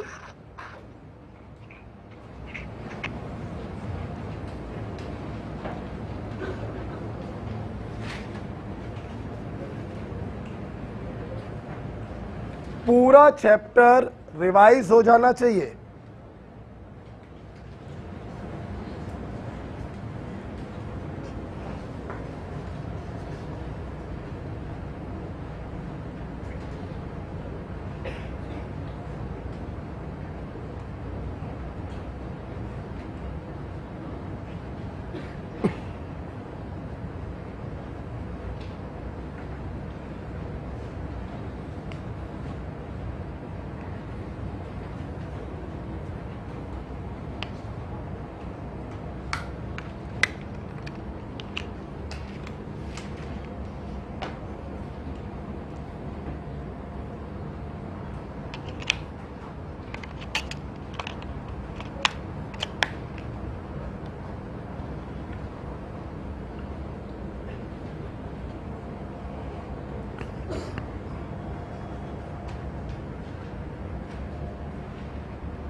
बच्चों पढ़ा, थ्योरी के नाम पर तो कुछ पढ़ाया ही नहीं है, सिर्फ समझा ही तो रहे इतनी देर से, और याद करने के नाम पर आपने सिर्फ 2 पॉइंट याद करे। बच्चों इधर देखिए जरा, हमने जो कॉमन आयन का थीम पढ़ा, तो अगर मैं थीम का रिजल्ट लिखवाऊं तो आप देख रही हैं, due to common ion effect degree of dissociation of weak electrolyte decreases. क्या सबको दिखाई पड़ा? पता बेटा भाई, रिएक्शन बैकवर्ड में जाने लगी थी ना, तो अल्फा की वैल्यू क्या हो गई? इधर देखिए, रिएक्शन बैकवर्ड में जा रही, अल्फा क्या हो गया? कम। फील करिए जरा, फील करिए। बच्चों तुमने जब कॉमन आयन वाला सॉल्ट डाला तो कॉमन आयन का कंसंट्रेशन तो एकदम से बढ़ गया, हजारों से करोड़ों में पहुंच गया, और इसके बढ़ने के कारण इक्विलिब्रियम भागने लगा बैकवर्ड में, मतलब इसका डिसोसिएशन क्या हो गया? कम। अब फील करना जरा, कॉमन आयन के जो बगल वाला आयन है बच्चों, ये आयन तो वीक इलेक्ट्रोलाइट के टूटने से ही प्राप्त हो रहा है, बोलो हाँ या ना? और कॉमन आयन के चक्कर में इसका टूटना क्या हो गया? कम। जब इसका टूटना हो जाएगा कम, तो दूसरे आयनों की कंसंट्रेशन हो जाएगी, हाँ या ना? यस। कॉमन आयन के कारण, भाई कॉमन आयन तो हजारों से करोड़ों में पहुंच गया और इक्विलिब्रियम शिफ्ट हो गया बैकवर्ड में। दूसरा वाला जो आयन है वो तो इसी के टूटने से प्राप्त हो रहा। जब अल्फा की वैल्यू कम हो जाएगी तो इसकी कंसंट्रेशन भी क्या हो जाएगी, कम। कहने का मतलब due to common ion other ion का कंसंट्रेशन बच्चों क्या हो जाता है, कम। क्या हो जाता है बच्चों, बोलो, कम। वीक इलेक्ट्रोलाइट में जो कॉमन आयन है और उसके जो बगल वाला आयन है, तो बगल वाले आयन की कंसंट्रेशन क्या हो जाती है, कम। बोलो हाँ या ना। अच्छा, तीसरा पॉइंट जगह नहीं है, मैं यहां लिख रहा हूं, इक्विलिब्रियम, सॉरी ऐसे लिखो, no effect on equilibrium constants. Common ion के कारण इक्विलिब्रियम कांस्टेंटों पे बच्चों कोई फर्क नहीं पड़ता। इक्विलिब्रियम कांस्टेंट जैसे देखो के ए, के बी, अगली क्लास में पढ़ोगे के डब्ल्यू, और इस चैप्टर की लास्ट में पढ़ोगे के एस पी। इन सब कांस्टेंटों पर कॉमन आयन का कोई प्रभाव नहीं पड़ता, क्योंकि ये सारे कांस्टेंट बच्चों टेम्परेचर डिपेंडेंट होते हैं। इनका कॉमन आयन से कोई फर्क नहीं पड़ता। Okay, next. बेटा एक बात बताइए, एक बात बताइए, ये सब थीम आपको यहां पे आ रही है ना, दिमाग तो क्लियर हो रहा है बेटा। अच्छा, ये टेम्परेचर डिपेंडेंट होते हैं, तभी तो इनको कांस्टेंट कहते हैं। तो कॉमन ऑमन आयन का इन पर कोई फर्क है नहीं पड़ता। अच्छा बेटा सुनना, अगर बच्चों हम आपसे पूछें कि जिस बर्तन में कॉमन आयन इफेक्ट चल रहा है, उस बर्तन में कॉमन आयन की कंसंट्रेशन ओवरऑल क्या है, तो तुम यही तो बोलोगे C alpha plus C dash. बोलो हाँ या ना। कहने का मतलब कॉमन आयन की कंसंट्रेशन बराबर यही तो बोलोगे common ion obtained from weak electrolyte plus common ion obtained from strong electrolyte, यही तो बोलो। तो बेटा एक बात बताइए, अगर कॉमन आयन की कंसंट्रेशन बोली जाए तो आप यही तो बताओगे common ion obtained from weak electrolyte, rub करना पड़ेगा, इसको हटा दे, plus common ion obtained from strong electrolyte. बोलो हाँ या ना।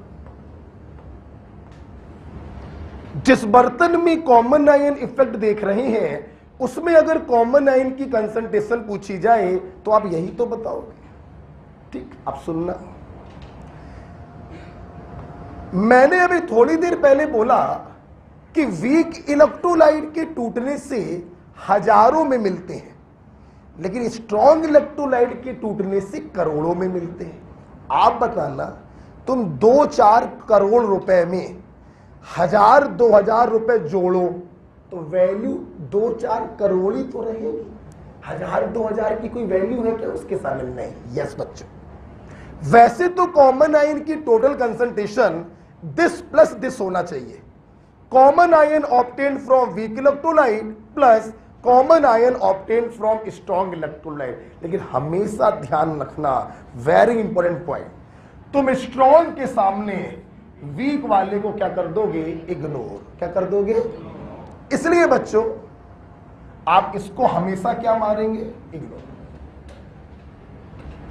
क्लियर? होना चाहिए ये, लेकिन स्ट्रॉन्ग वाले के सामने आप वीक वाले को क्या मारोगे? इग्नोर। क्लियर?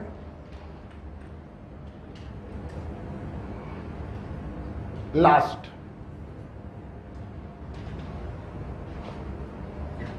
सुन लो, ये पॉइंट मेरा बनाया हुआ पॉइंट बहुत हेल्प करेगा।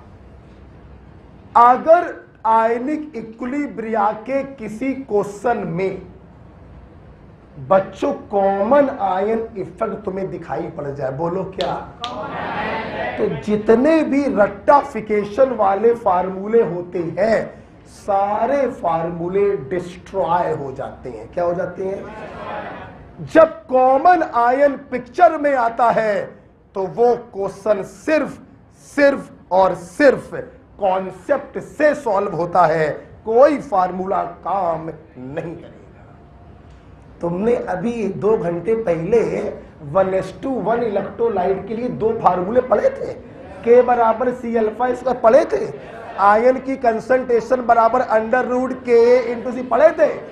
दोनों फार्मूले डिस्ट्रॉय अगर पिक्चर में कौन आ गया। क्लियर? लिखिए,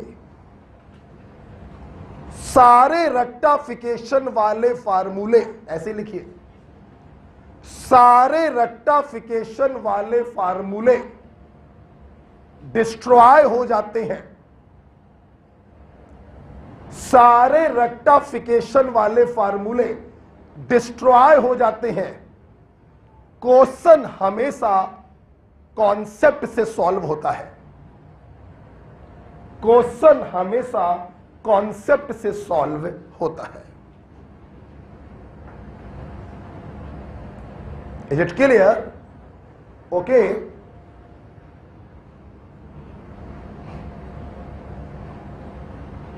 क्लियर है बेटा?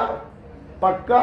तो आज मेरे बच्चों ने कॉमन आयन इफेक्ट में ये देख लिया कि जब वीक इलेक्ट्रोलाइट में कोई स्ट्रॉन्ग इलेक्ट्रोलाइट डालते हैं, जिसके पास कोई कॉमन आयन हो तो कॉमन आयन की कंसंट्रेशन एकदम से बढ़ जाती है, इक्विलिब्रियम डिस्टर्ब हो जाता है और रीस्टेबलाइज करने के लिए बैकवर्ड में भागता है, जिसके कारण उसका अल्फा क्या हो जाता है? बच्चे देखो, जब अल्फा कम हो गया तो दूसरे आयन की कंसंट्रेशन भी कम, क्योंकि दूसरा आयन तो उसके टूटने से मिल रहा था, कम हो गया। इक्विलिब्रियम कांस्टेंटों पे कोई फर्क नहीं पड़ेगा। कॉमन आयन की कंसंट्रेशन वैसे तो होनी चाहिए common ion from weak electrolyte plus common ion from strong electrolyte, लेकिन आप वीक वाले को क्या कर दोगे? इग्नोर कर दोगे। और लास्ट पॉइंट क्या बोला?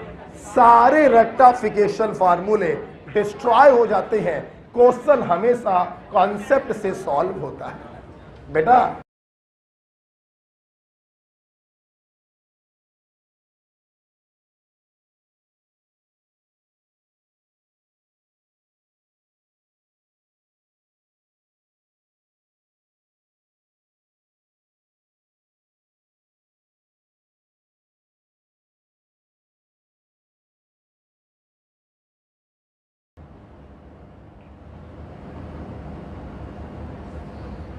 तो इस प्रकार से कॉमन आयन क्या हो गया? खत्म। इस कॉमन आयन पर हम 2 क्वेश्चन कराते हैं जो इस लास्ट वाले पॉइंट को बड़े अच्छे से आपको क्लियर करेंगे।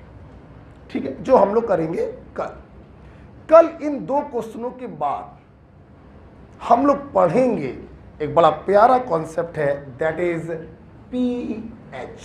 क्या पढ़ेंगे? क्लियर है? चलो जाओ,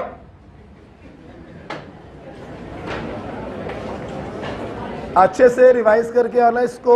ओके, बीच में बिल्कुल डिस्टर्ब मत करना इस चैप्टर को।